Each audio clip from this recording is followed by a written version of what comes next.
Gregory Cochran, and Davide Piffer, who's the leading author on population GWAS IQ studies, appears to disagree with Woodley's 10 to 15 point decline since the Victorian era. Cochran makes a very good point, and he said that if the population average was 110 or 115, 2/3 to 1 standard deviation higher than current European populations, the average person in the street would have been able to do trigonometry, or he's just used that as an example. But the point is that you would have found, for example, during World War I, that soldiers would have been more easily trained, let's say, than current soldiers are. A 15-point difference is the difference between African Americans and Europeans, right? It's a very, very significant difference in cognitive ability. And that sharp a fall, I think, is improbable, because the strength of dysgenic fertility really only started becoming very strong, I think, around the 1930s. Now, it's not just that I think, it's just that the levels of wealth, especially for the lower middle classes, really started increasing during that time, when you had the creation of these welfare states in America with the Roosevelt administration in the 1940s. I mean, in 1900, dysgenic fertility was probably not that much stronger than in 1850. And the other problem with Woodley's studies is it's purely based on reaction time, and reaction time is not a perfect measure of G, and we don't know the accuracy of those reaction time measures in 1950. So the best way to solve this problem would be, of course, and Woodley's the first one to sequence some genomes, but genome with the advances in GWAS studies recently, you would be able to sequence genomes from the 1850s, the 1900s, compared to today.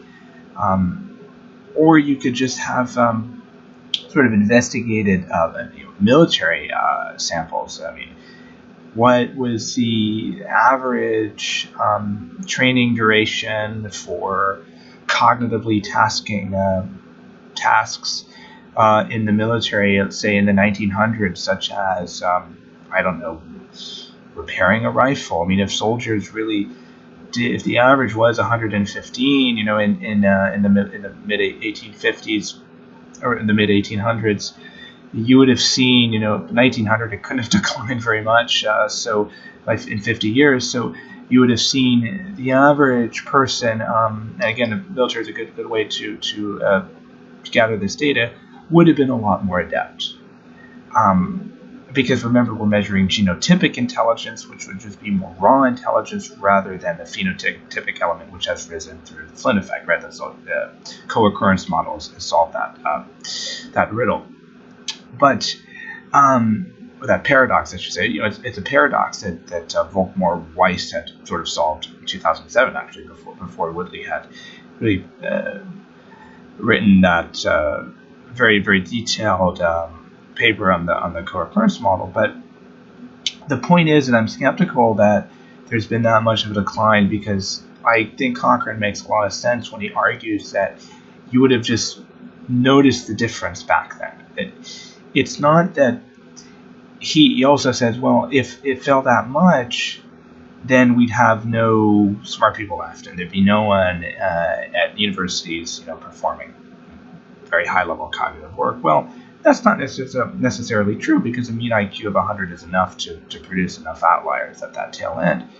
The big question is, was it ever 115 producing way, way more outliers? And that's potentially an argument for the fall in macro innovation rates. But the fall in macro innovation rates may not be contingent upon cognitive ability. It could have been a result of essentially all the low-hanging fruit being plucked, and everybody now is sort of forced to produce. Essentially, everything's already been invented. So smart people today, instead of inventing things, are spending their time on computer science or studying problems that have really already been solved, making micro innovations potentially. Now, So I'm not going to take an opinion in this. I just think that Cochran's argument is quite convincing. That, and Cochran's been the biggest critic of Woodley's one standard deviation hypothesis. That people in that time would have been acing trigonometry, which is his claim, and or today we'd see just an all-out collapse in achievement, in very high-level achievement, because the mean would have been shifted so far that you just have a drastic reduction in the number of individuals at the tail end. So I'm not going to take a stance, but just pointing out that there are some critics, and Cochran being the most vocal, and of course Piffer really not taking an opinion, but just saying, well, according to British education attainment, PGS, and social stratification is about 0.3 points per decade, so about 3 points over a century, and assuming relaxed selection really started in 1850, we're talking around 170 years, and so we can go 1.7 times 3 is 5.1, and that's coming to my final point, that East Asian populations today have an average IQ of 105. They have not undergone relaxed selection, so they're basically non-dysgenic populations. If you take China or Korea, for example, around a mean of 105.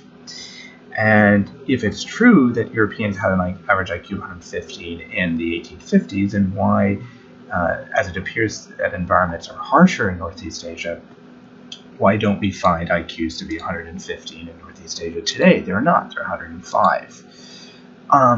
So that's another critique, and that's my own critique, and I have not seen other people make that. So I have not seen other people make the argument, well, if we had an IQ of 115 in 1850, and roughly you could say that the environmental pressures were equivalent in Europe and Northeast Asia, and maybe even harsher in Northeast Asia, which is what Lynn would argue, then it doesn't make any sense. So that's my argument, and that's the end of my rant, and I hope this is useful and not too much of a rant. So, yeah.